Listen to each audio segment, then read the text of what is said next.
Doctor Mohammad ইউনূসের জামানাতে দিল্লির সঙ্গে ঢাকার সম্পর্ক রীতিমতো তলানিতে পৌঁছে গিয়েছে এবং ওই সময়টিতে বাংলাদেশ এবং ইন্ডিয়ার মধ্যে রীতিমতো একটি যুদ্ধাবস্থা বিরাজ করছে। ইন্ডিয়া এবং তাদের যে সকল মিডিয়া রয়েছে, অনেকে এগুলোকে গদি মিডিয়া বলেন, মানে নরেন্দ্র মোদীর অনুগত, তারা সীমান্ত অঞ্চলে ইন্ডিয়ার সৈন্য সমাবেশ, যুদ্ধ বিমান স্থাপন, তারপর মাঝারি পাল্লা, স্বল্প পাল্লার ক্ষেপণাস্ত্র, মানে আমেরিকা এবং ইরানের যুদ্ধ নিয়ে ইসরায়েল, ইরান এবং আমেরিকা যেভাবে পরস্পরের বিরুদ্ধে প্রচার করছে, ডক্টর মোহাম্মদ ইউনূসের জামানাতে ভারত এবং বাংলাদেশের মধ্যে যে যুদ্ধাবস্থা ছিল, এটি ভারতীয় মিডিয়া এবং সামাজিক যোগাযোগ মাধ্যম রীতিমতো এটিকে বিশ্বযুদ্ধ বানিয়ে ফেলেছিল। এবং তাদের সেই বিষাদের সঙ্গে আবার বাংলাদেশে যারা ইনকলাব মঞ্চে প্রমোটার ছিলেন, দেশের বাইরে কিছু ইউটিউবার আছেন, কিছু ইসলামপন্থী সংগঠন আছেন, তারাও মানে তাদের রাজনীতির যে স্বার্থ, সেই রাজনীতির স্বার্থে ভারত বিরোধিতাকে মনে করেছিলেন যে এটা একটা দারুণ ব্যবসা, নিদারুণ ব্যবসা। জনগণের আবেগ নিয়ে, সেন্টিমেন্ট নিয়ে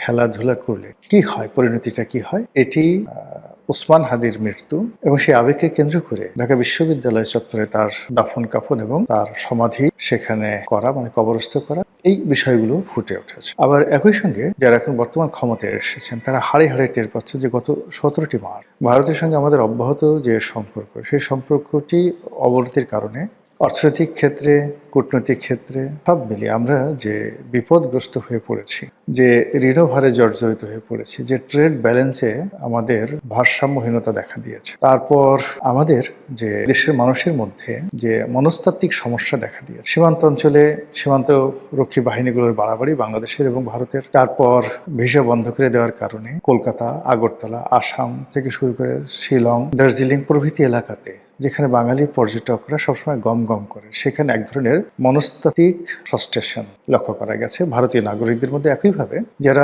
প্রতিনিয়ত ভারতে চিকিৎসা করেন, এবং আমাদের দেশে লক্ষ লক্ষ মানুষ রয়েছেন যারা ভারতে হার্ট লাগিয়েছেন, মানে হৃদয়ের চিকিৎসা করিয়েছেন, মস্তিষ্কের চিকিৎসা করিয়েছেন, চোখের চিকিৎসা করিয়েছেন, এবং 3 মাস, 4 মাস, 6 মাস অন্তর অন্তর গিয়ে এগুলো আবার তাদেরকে পরীক্ষা করে আসতে হয়। এই মানুষগুলো গত 17 মাসে ইউনূসের জামানাতে রীতিমতো জাহান্নামে ছিলেন। এই অবস্থা থেকে মুক্তি পাওয়ার জন্য ভারত খেলে দিয়েছে, ডক্টর মোহাম্মদ ইউনূসকে এমন খেলা খেলে দিয়েছে যে উনি এবং ওনার যারা সহযোগী, তাদের জীবন যৌবন মানে সবকিছু রীতিমতো হারাম হয়ে গিয়েছে। অন্যদিকে তড়ি ঘড়ি করে রাজনীতিতে এত দ্রুত কতগুলো সিদ্ধান্ত এসেছে, এত দ্রুত পরিবর্তন এসছে, এবং বাংলার মসনদে আমরা এখন যাদেরকে ক্ষমতার আসনে দেখতে পাচ্ছি, তাদের অভিষেকটা এতটা নাটকীয় ভাবে হয়েছে যে এখনো পর্যন্ত আমরা বিশ্বাস করতে পারছি না। কি দেখছি, কি হচ্ছে, যা দেখছি তাকে স্বপ্ন নাকি বাস্তব। আবার সেই খাল কাটা, আবার সেই ছাগল লালন পালন, আবার সেই খেজুর প্রকল্প, চারিদিকে রই রই রব, হই হই রব, মানে উন্নয়নের জোয়ার, নতুন সরকারের উন্নয়নের জোয়ার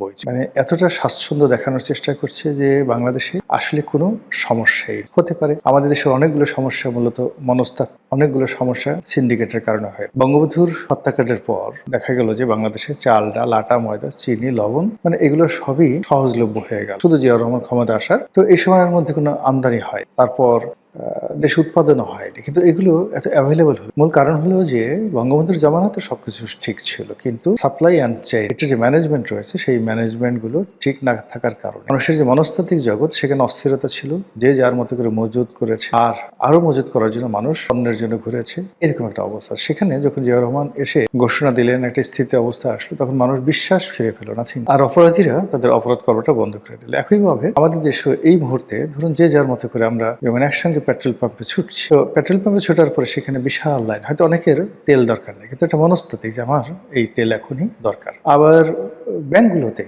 টাকা দরকার, এখন আপনার দরকার নেই, ব্যাংকে পড়ে আছে, কিন্তু আপনার অবিশ্বাসই করেন আপনি এমন দৌড়, যে এই দৌড়ের কারণে অনেকগুলো ব্যাংক রীতিমতো দেউলিয়া হয়ে পড়লো এটার জামানাতে, ডক্টর মোহাম্মদ ইউনূসের জামানাতে। ইসলামী ব্যাংক, বাংলাদেশের সবচেয়ে বড় ব্যাংক ইসলামী ব্যাংক বাংলাদেশ যেটা আছে, বা বাংলাদেশ ইসলামী ব্যাংক, এটাও বন্ধ হয়ে যেত। এটা সামহাও বাংলাদেশ ব্যাংক যদি এটাকে তুলে না ধর, 10,000, 12,000, 20,000 কোটি টাকা মানে তাদেরকে শর্তহীনভাবে লোন দিয়ে এই ব্যাংকটাকে বাঁচিয়ে রাখা হয়েছে, আদারওয়াইজ এটাও কিন্তু শেষ হয়। এই সবই হয় কিন্তু অবিশ্বাস থেকে। এখন এই যে নতুন একটা সরকার আসছে, পরিবর্তন আসছে, এই জন্য অনেক মানুষ বিশ্বাস ফিরে পেয়েছে। বিশ্বাস ফিরে পাওয়ার কারণে কিন্তু আপনি দেখেন যে মানুষ ছুটছে, চেষ্টা করছে, হতাশা থেকে অনেক মানুষ বের হয়ে আসছে। তো এই হতাশার থেকে বের হয়ে আসার মধ্যে আনন্দের সংবাদ হলো ভারতের সঙ্গে খুব একটি দহরম মহরম সম্পর্ক যাচ্ছে।